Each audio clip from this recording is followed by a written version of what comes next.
અહીંયા ફોન મૂક્યો હતો ને અહીં નીચે પડી ગયો. ગાડીનો ઉપર અહીંયા ખુરશી મૂકીને ઉપર ચડવાનું છે.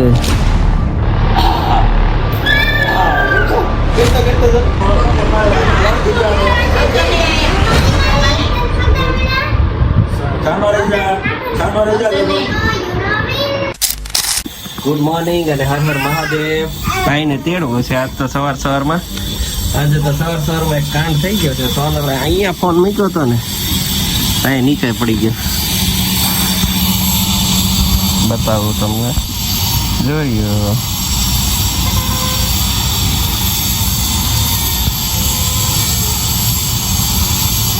આખો છૂટો પડી ગયો 2-3 ભાગમાં. 12મા માળેથી હેઠો પડે શું હાલત થાય. અહીંયા મૂકવાની કઈ રીત થોડી ત્યાં અહીંયા મૂકો. અહીંયા અહીંથી નીચે જશે. હા તો એ નીચે જ જાય ને ત્યાંથી તો જાણે ત્યાં પતરું હોય એમ ને મૂકો. અહીંયા નો જ મૂકી શકતે. અહીંયા હાલો મસ્ત વાતાવરણ છે. જો શું બીજું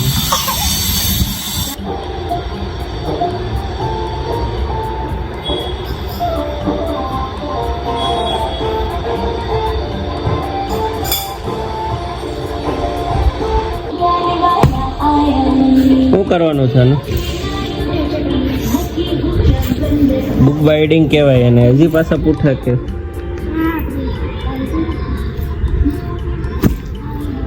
એટલા ને તો આ ઠેલામાં જ રહેવા દેવાય ને. આમ કેમ લઈને જવા મારે? નો દે ને એમ જ હું એને કહું છું.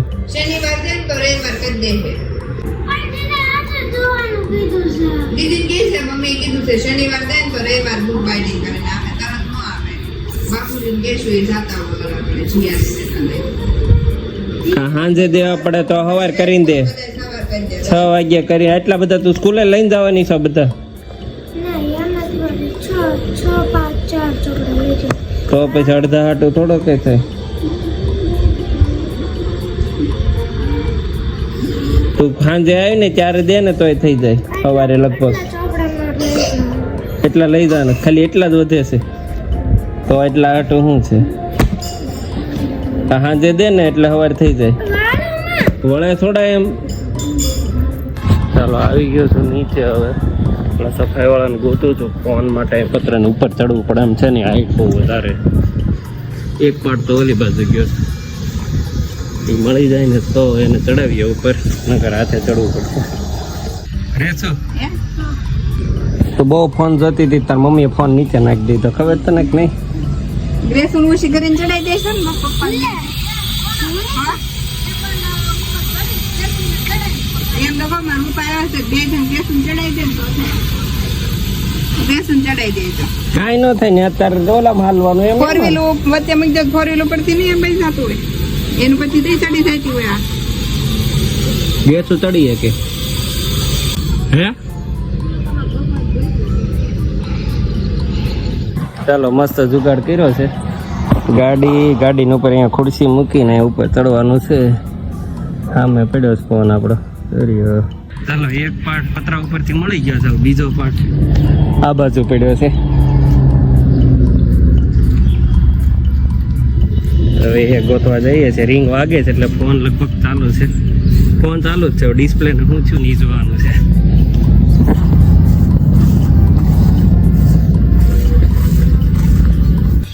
મળી ગયો ચાલુ કન્ડિશનમાં. 12મા માળેથી ફોન પડ્યો તો એને કઈ નથી.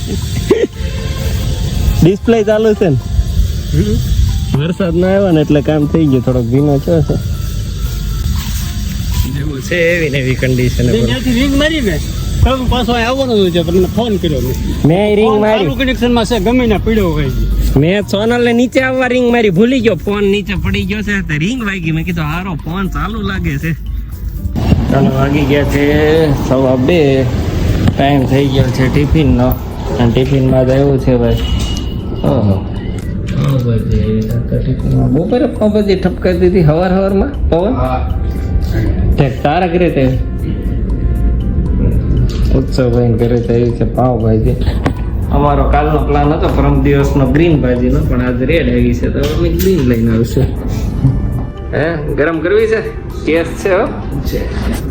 વાસણ નહીં હોય પણ આ તો હાલે નહીં. ઓલો નાનો ગેસ છે અહીંયા ને અહીંયા મૂકી દઈ તો હાલે, મોટો તો ગાડીમાં રહે. હા ઈ હાલે.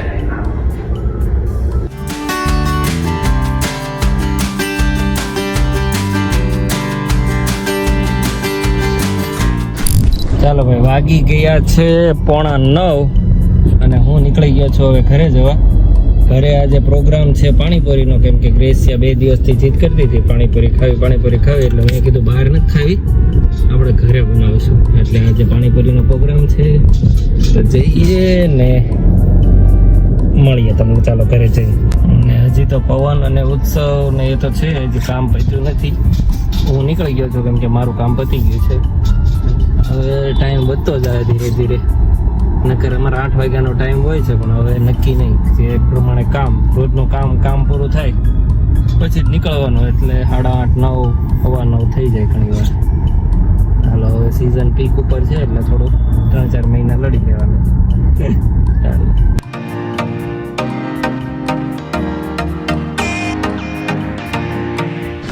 ઘરે પહોંચી ગયો છું. મસ્ત પાણીપુરી રેડી થઈ ગયેલી છે.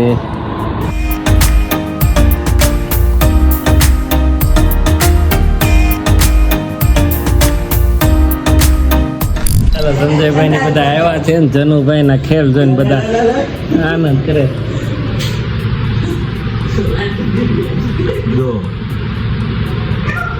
એવો નહીં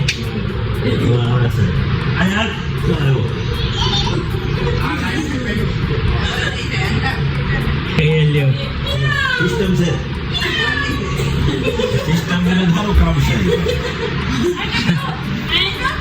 અંધાર નહીં હશે.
હાથ તો કાઢતો જ નહીં, લેતો જ નહીં.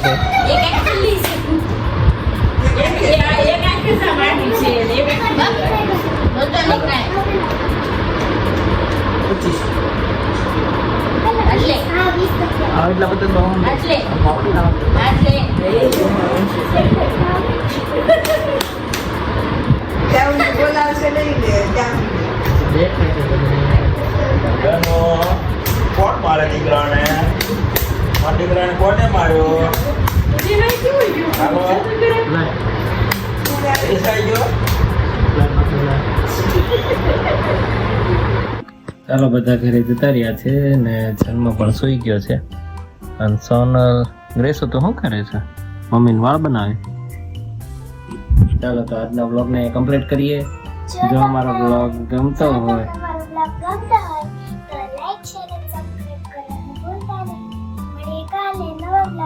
Bye bye.